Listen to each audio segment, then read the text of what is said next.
You know, there's this one small island in the Pacific that holds the key to, well, pretty much everything.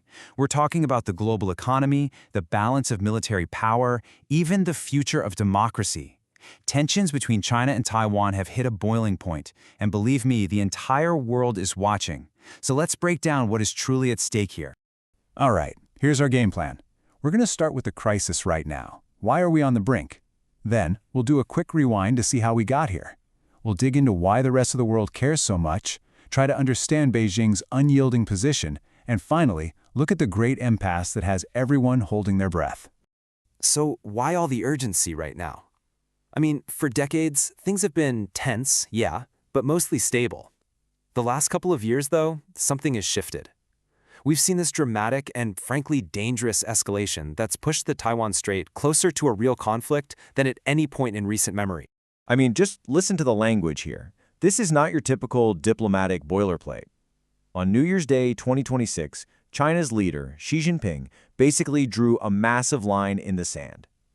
From Beijing's point of view, this isn't a question of if Taiwan comes back. It's a question of when.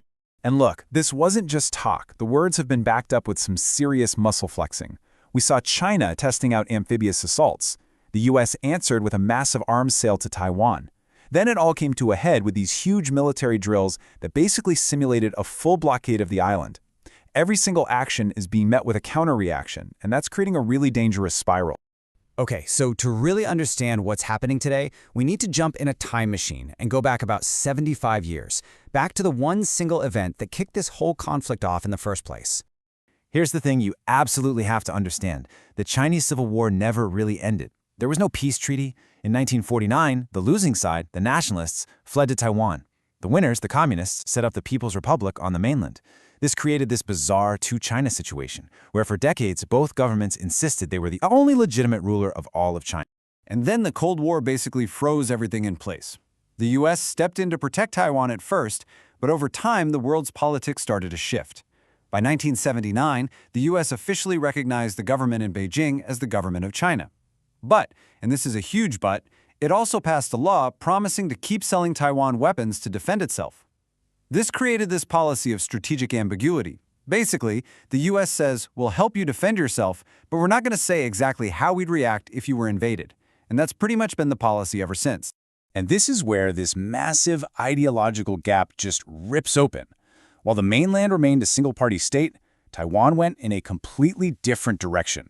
It held its first direct presidential election in '96 and has since become one of the most vibrant democracies in all of Asia.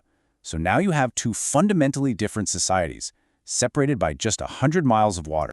Okay, so why should someone in Washington or Tokyo or Berlin lose sleep over this? I mean, it's thousands of miles away, right? Wrong.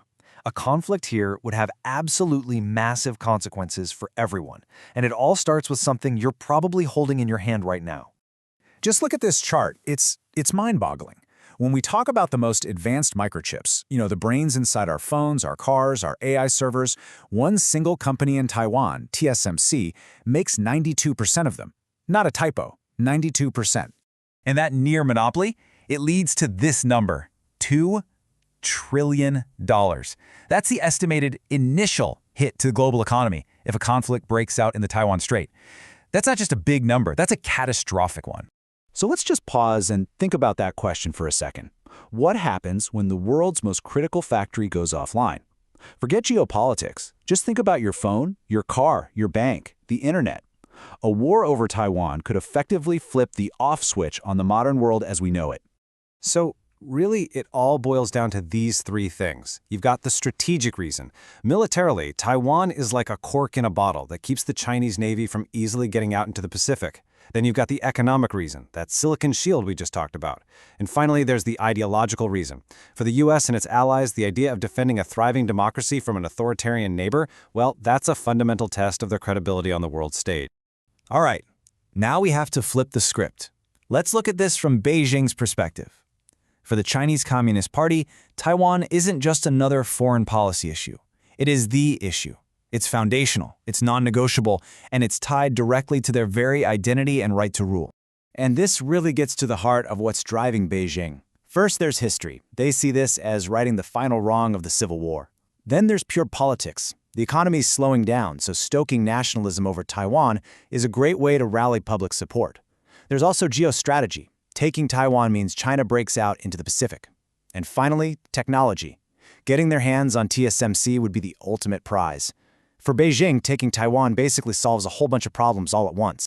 And you have to see this number to understand the pressure. This isn't just a pet project of the leadership. The government's position has powerful public support. After years and years of state media and schooling, there is overwhelming popular support for taking Taiwan, by force, if that's what it takes. That gives the government a huge mandate to be aggressive. So, all of this brings us right to the heart of the crisis today. We're looking at a fundamental, incredibly high-stakes standoff where there just doesn't seem to be any room to compromise. What you have is that classic paradox, an irresistible force meeting an unmovable object. The irresistible force, that's Chinese nationalism and ambition, which truly sees reunification as its destiny. And the unmovable object? That's a democratic, determined Taiwan, which sees defending its way of life as essential to its very survival. And so, we're left with this. One island, two completely incompatible claims, and a world that's just holding its breath. The paths of Beijing and Taipei are splitting further apart every single year, and the stakes for the rest of us just keep getting higher. A fragile peace is held for decades, but as we've seen, the pressure is building, and building fast. The real question isn't if the status quo is going to break anymore, it's what happens when it does.